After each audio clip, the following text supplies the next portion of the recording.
दोस्तों, हिंदू महिलाओं के कलाइयों में चूड़ियां पहनना, पैरों में पायल पहनना, माथे पर बिंदी, नाक में कील, गले में मंगलसूत्र आदि पहनना कई लोगों को फैशन से ज्यादा कुछ नहीं लगता होगा। यहाँ तक कि अपने बुजुर्गों के कहने पर इन चीजों को पहनने वाली महिलाएं इसे फैशन समझकर पहन लेती हैं। लेकिन सिंदूर, मंगलसूत्र, चूड़ियां, लौंग और पायल, इन सब से जुड़ा विज्ञान बहुत कम ही लोग जानते हैं। दोस्तों, सदियों से विवाहित हिंदू महिलाएं मांग में सिंदूर लगाती हैं। सिर के बालों के 2 हिस्से में सिंदूर लगाया जाता है। इस बिंदु को महत्वपूर्ण और संवेदनशील माना जाता है। इस जगह सिंदूर लगाने से दिमाग हमेशा सतर्क और सक्रिय रहता है। दरअसल सिंदूर में मरकरी होता है, जो अकेली ऐसी धातु है जो लिक्विड रूप में पाई जाती है। यही वजह है कि सिंदूर लगाने से शीलता मिलती है और दिमाग तनाव मुक्त रहता है। सिंदूर शादी के बाद लगाया जाता है, क्योंकि माना जाता है शादी के बाद ही महिला की जिम्मेदारी बढ़ जाती है और दिमाग को शांत और व्यवस्थित रखना जरूरी हो जाता है।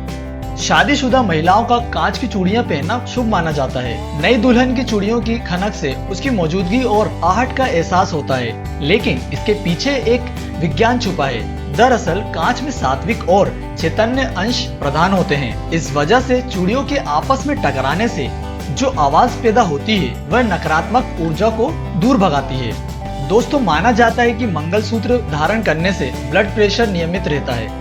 ये भी कहा जाता है कि भारतीय हिंदू महिलाएं काफी फिजिकल एफर्ट करती हैं, इसलिए उनका ब्लड प्रेशर नियंत्रित रहना जरूरी है। बड़े बुजुर्ग सलाह देते हैं कि मंगलसूत्र छिपा होना चाहिए। इसके पीछे का विज्ञान ये है कि मंगलसूत्र में लगा सोना शरीर से टच होना चाहिए, ताकि वह ज्यादा से ज्यादा असर कर सके।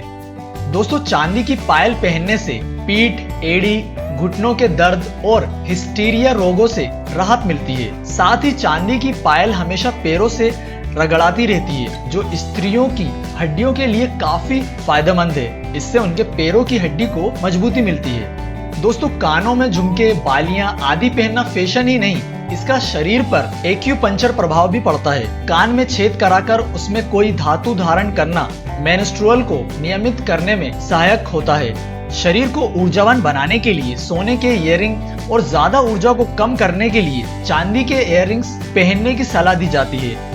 इसी तरह अलग अलग तरह की स्वास्थ्य समस्याओं के लिए अलग अलग धातु के इयररिंग्स पहनने की सलाह दी जाती रही है। गाइस, आपको ये वीडियो कैसी लगी हमें कमेंट करके जरूर बताइए और वीडियो को लाइक करना ना भूलिए और चैनल को सब्सक्राइब करना ना भूलिए। Thank you.